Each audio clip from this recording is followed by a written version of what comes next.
오늘의 주인공 삼손은 이스라엘 자손이 하나님 여호와 앞에 악을 행함으로 블레셋 사람의 손에 넘겨진 때 이스라엘의 사사가 되었던 사람입니다.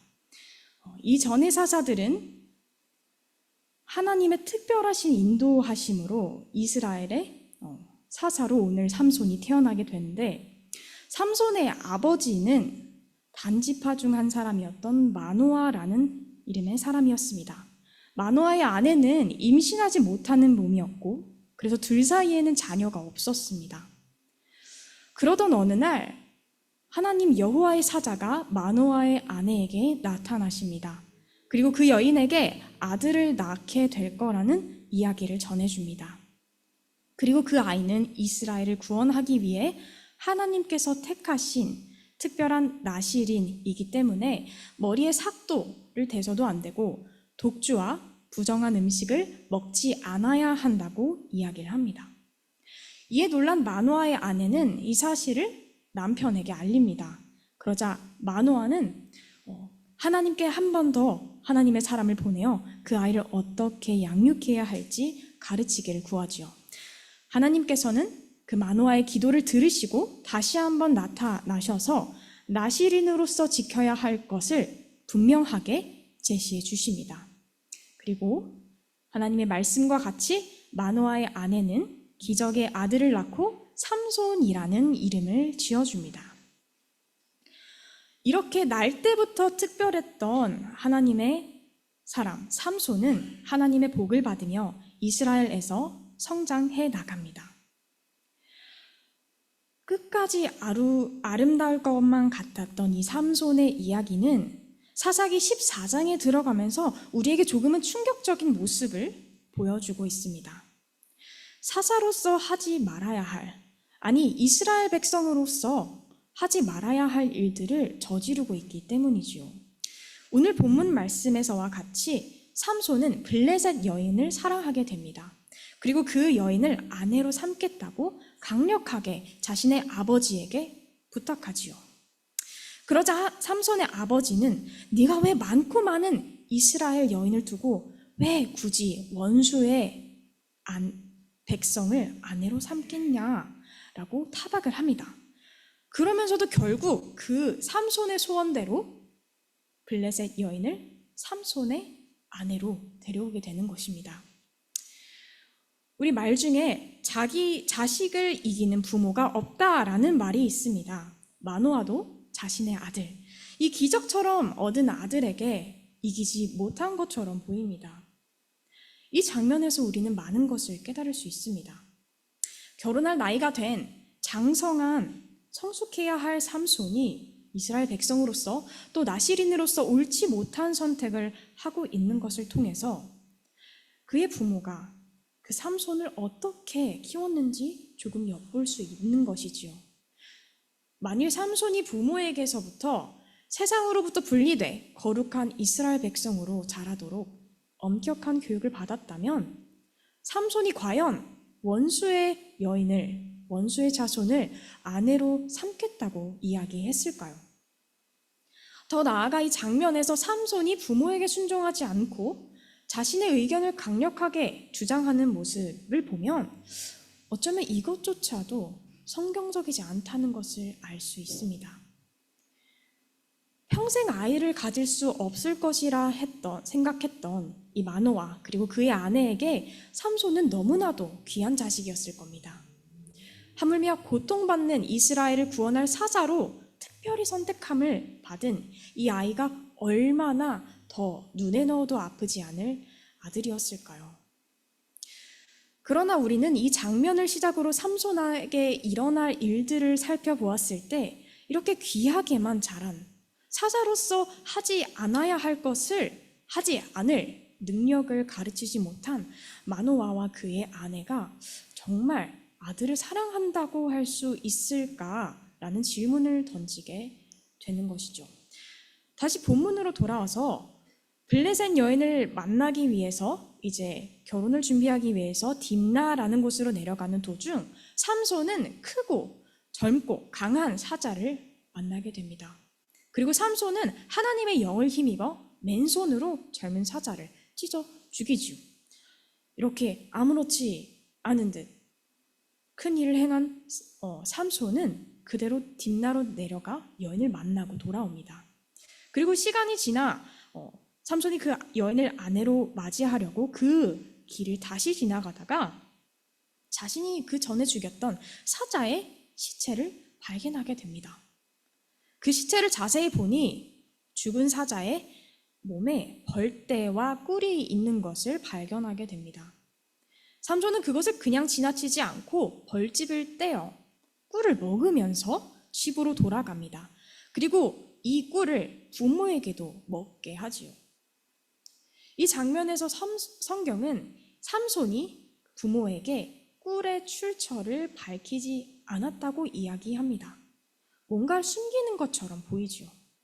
삼손이 부정한 것, 즉 찢어서 자기가 죽였던 사자의 시체, 부정한 것을 만지며 그 부정한 것에서 나온 꿀을 본인도 먹고 부모에게도 먹게 하고 이 사실을 알리지 않았다라는 것에서 삼손은 자신이 하는 일이 옳지 않았음을 알고 있음에도 불구하고 그것을 행했다는 것을 추측할 수 있게 합니다. 나시린으로서 지켜야 할 부정한 것, 이것을 먹지 말아야 한다는 하나님의 말씀을 의도적으로 또는 아무렇지 않게 어긴 것이죠. 이 장면에서 삼손이 얼마나 자신의 사명을 가벼이 여겼는가 엿볼 수 있습니다. 그 다음 장면은 삼손이 이제 그 블레셋 여인과 결혼을 하게 되어 피로연에서에 있었던 일입니다. 블레셋 사람들과 내기를 하는 모습인데요. 자신이 죽였던 이 사자에 관한 내용을 수수께끼로 내고 그 수수께끼의 정답을 맞추면 배옷 30벌 그리고 겉옷 30벌을 주겠다고 이야기합니다. 그리고 그들이 맞추지 못했을 시에는 그들이 배옷 30벌과 겉옷 30벌을 주어야 한다는 내기였습니다. 이 내기가 별것 아닌 것처럼 보이지만 그때 당시에는 옷 한 벌로 평생을 살아갔다라는 것을 생각해 볼 때 이 내기는 굉장히 진지하고 또 큰 돈이 걸린 문제라고 할 수 있습니다. 당연히 이 내기를 받아들인 블레셋 사람들은 마음이 급해지게 되고 내기에서 지지 않기 위해 수를 씁니다. 바로 삼손의 아내가 된 블레셋 여인을 협박하기 시작한 거죠. 네가 정답을 알아오지 않으면 너의 집을 태워버리겠다라고 이야기를 합니다. 이 협박에 이기지 못한 삼손의 아내는 눈물로 삼손에게 호소하며 그 정답을 알아내서 자기의 민족 사람들에게 알리게 됩니다. 그렇게 해서 블레셋 사람들은 내기에서 이기게 되고 그 사실을 알게 된 삼손은 분노하며 복수를 결심하게 됩니다. 그가 블레셋 사람 30명을 쳐 죽이고 그들이 입고 있던 옷을 내기값으로 그들에게 준 것이지요. 이때부터 삼손과 블레셋의 복수극이 시작됩니다. 이후로 삼손의 아내는 다른 이의 아내가 되고 또 그의 화가 난 삼손이 블레셋을 공격하고 큰 피해를 입힙니다. 그에 대응하여 블레셋 사람들은 삼손의 아내와 그 아버지를 죽이게 되고 더 크게 화가 난 삼손은 블레셋 사람들을 죽이게 되는 이 피 묻은 복수극이 시작된 것이지요. 이런 삼손과 블레셋 사람의 복수극은 삼손이 또 다른 블레셋의 여인들을 사랑하면서 더욱 심화되고 있습니다. 그중 삼손의 마지막 여인, 우리가 익히 들어 알고 있는 여인이 이 복수극의 끝에서 삼손을 기다리고 있습니다. 사사기 16장 4절에서 5절 말씀에서 삼손이 사랑했던 블레셋 족속의 여인 들릴라는 삼손이 자신을 사랑한다는 그 감정을 이용하여 끊임없이 그를 유혹해 그의 약점, 어떻게 하면 그를 무너뜨릴 수 있는지 약점을 알아내려고 합니다. 끈질긴 시도와 들릴라의 충동과 그 애원에 못 이긴 삼손은 결국 자신의 힘의 원천이 어디서부터 왔는지 밝히고 맙니다. 자신은 나실인이기 때문에 머리에 삭도를 대지 않았다. 나의 힘의 근원은 이 머리카락에서 나온다 라고 이야기를 한 삼손의 고백을 들릴라는 그냥 두지 않고 블레셋 사람들에게 그 사실을 이야기합니다. 블레셋 사람들은 삼손의 약점을 이용하여 삼손의 힘을 빼앗고 삼손의 두 눈을 뽑고 감옥에서 맷돌을 돌리게끔 합니다. 그리고 이 삼손을 잡은 기쁨에 자신들의 신 다곤에게 제사를 드리며 잔치를 벌이고 그 자리에서 삼손에게 제주를 부리게 하며 조롱하게 하는 것이죠. 수많은 사람들을 죽이고 젊은 사자를 맨손으로 찢어 죽일 만큼 강했던 이 삼손의 비참한 모습입니다. 그러나 이렇게 비참하게만 끝날 것 같았던 삼손의 이야기 마지막에 성경은 그가 하나님 여호와의 이름을 부르짖는 장면을 기록하고 있습니다. 사사기 16장 28절에서 30절 봉독하겠습니다. 삼손이 여호와께 부르짖어 이르되 주 여호와여 구하옵나니 나를 생각하옵소서.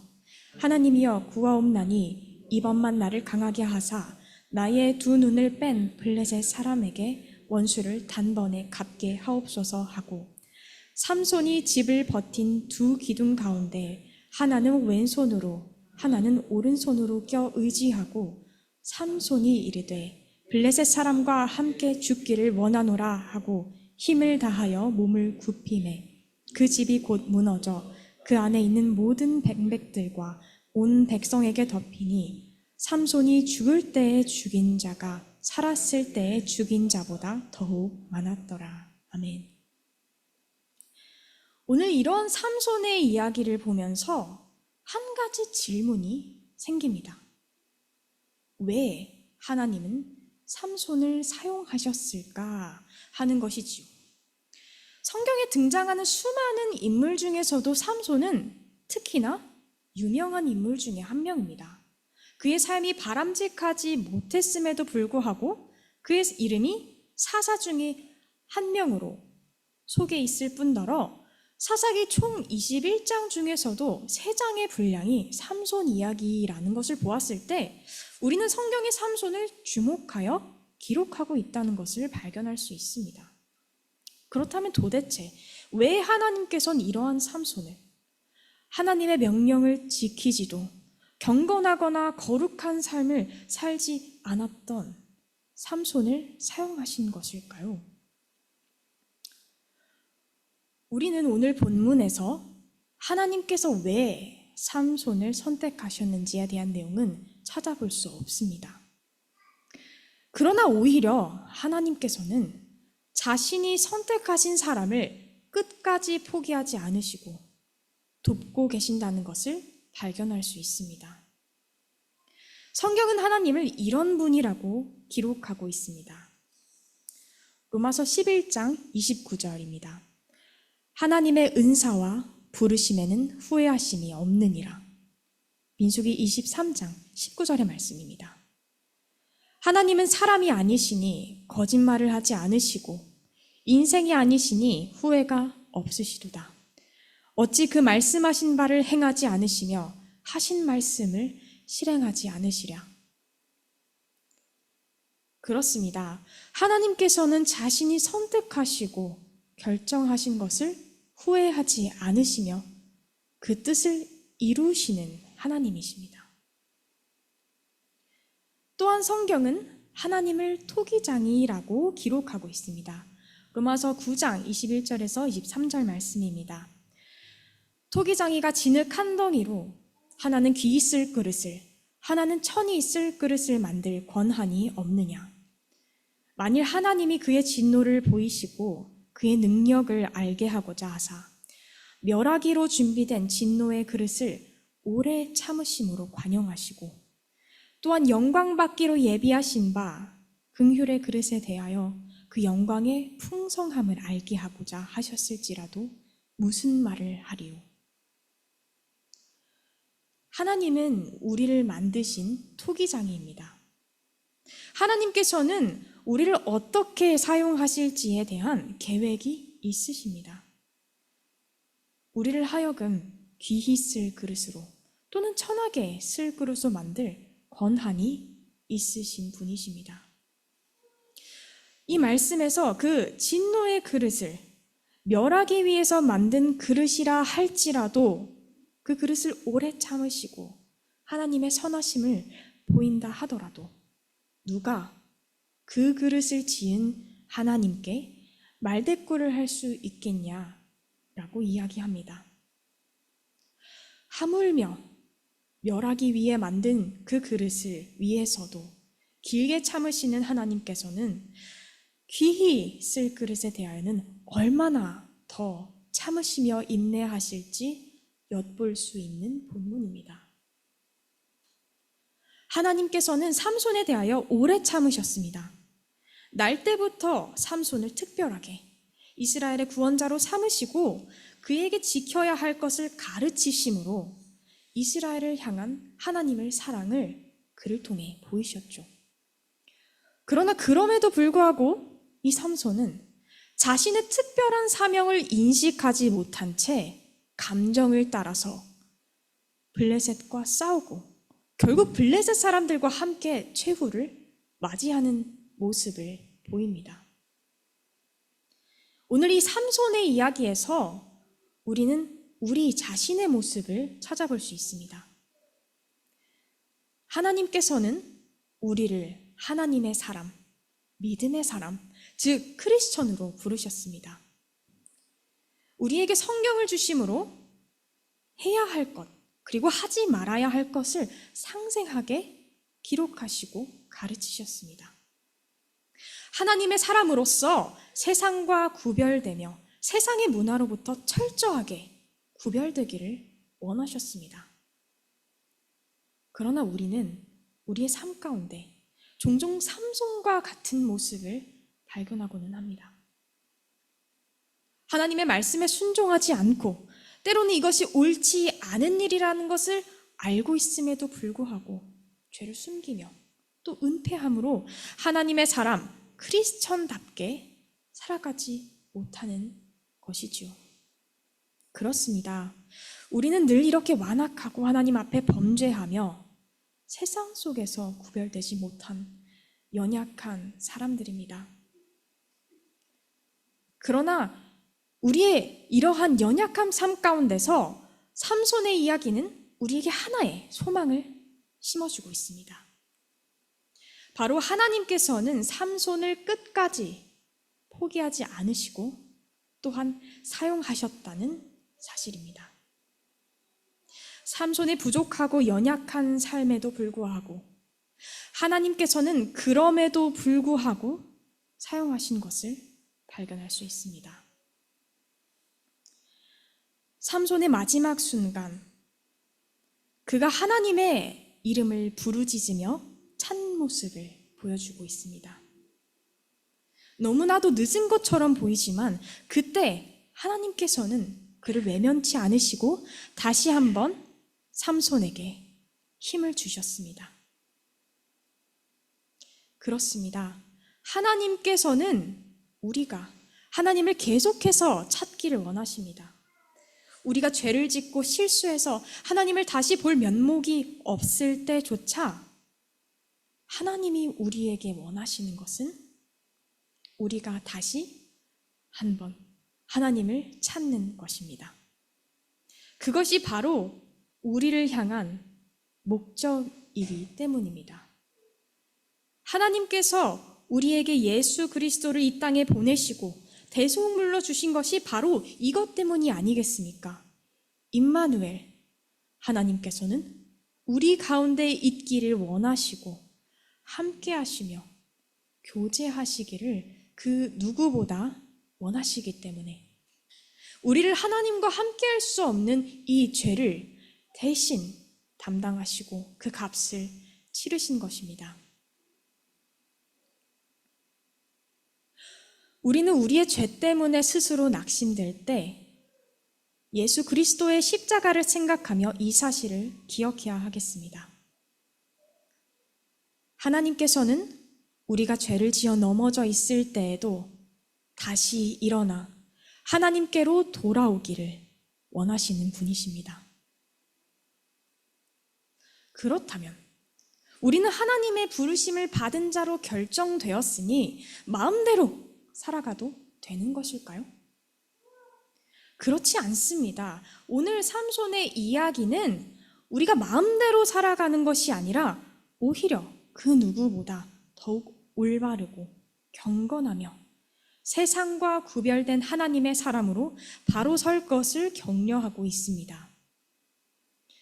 많은 사사들 중에서도 삼손은 어쩌면 가장 비참한 최후를 맞이한 사사로 기록되고 있습니다. 그 이유가 무엇입니까? 바로 그가 하나님께서 주신 그 나실인이라는 정체성대로, 사사라는 정체성대로 살아가지 않았기 때문입니다.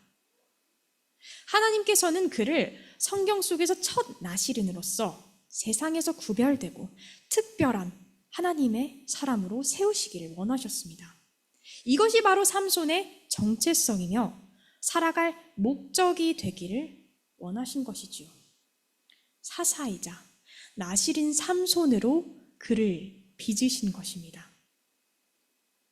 그러나 이 삼손은 하나님께서 주신 인생의 목적과 이유를 인식하지 못한 채 이 은혜로서 자신에게 주어진 힘을 자신의 개인적인 복수를 위하여 사용합니다.